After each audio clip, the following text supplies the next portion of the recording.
I don't know when it started, but humiliating the Bharat Empire has become routine for American politicians.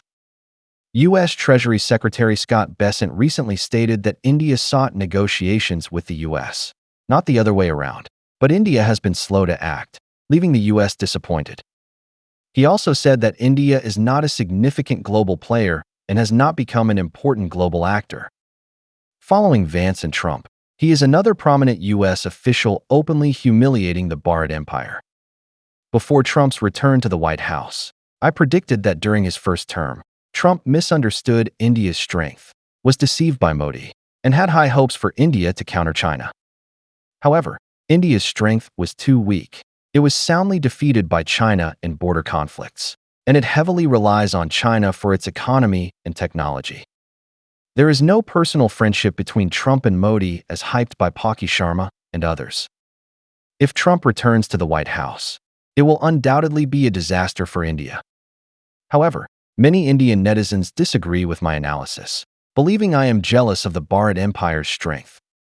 I must reiterate that my various prediction videos about India and Modi are saved in the India playlist, and new viewers can watch them to verify, with an accuracy rate close to 100%. In fact, the relationship between Trump and Modi is not complicated, somewhat resembling the relationship between Hitler and Mussolini.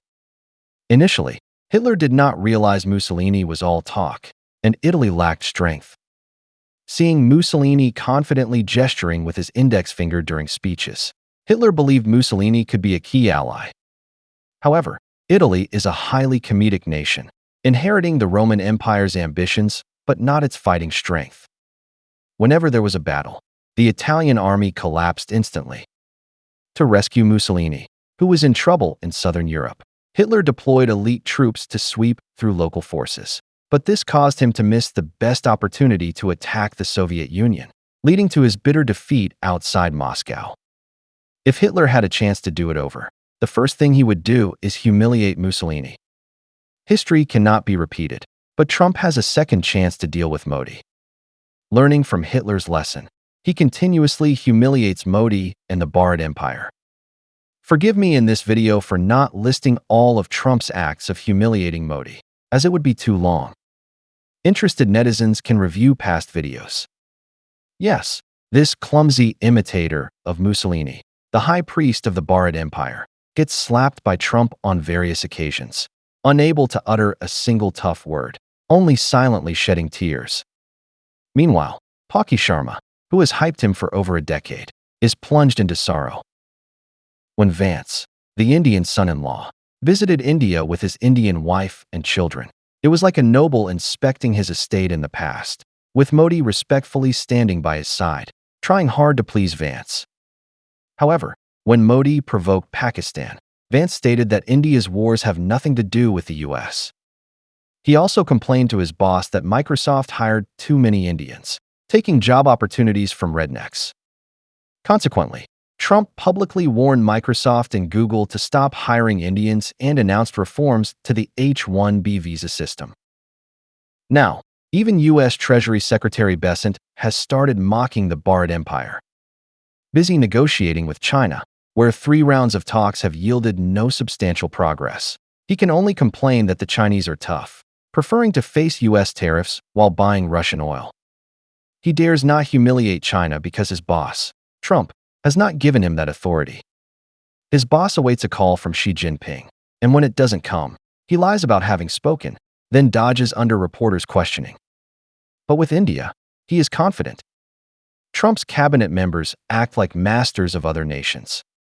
Vance and Hegseth are the same, criticizing other countries' leaders as if scolding children.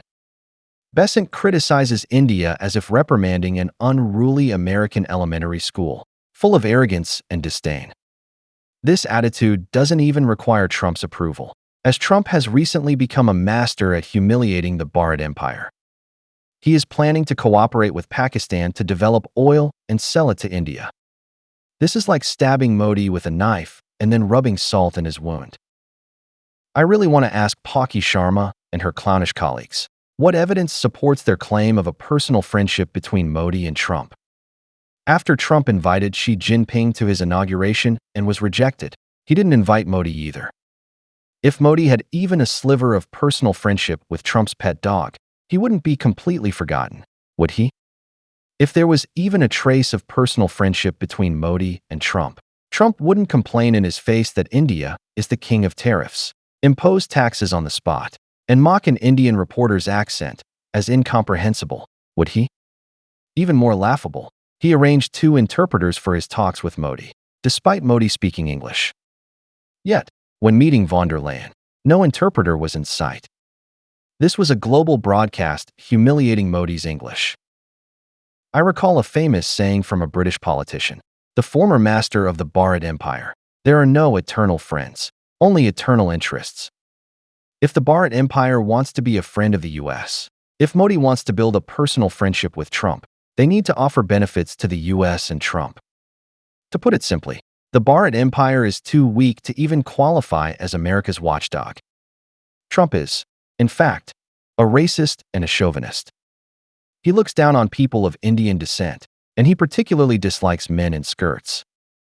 He tolerates his subordinates humiliating Zelensky for not wearing a suit. So imagine how much he despises seeing Modi in a skirt. Wake up, the Americans don't need you. Oh, and don't think about siding with China either. We Chinese dislike stray dogs that frequently change masters.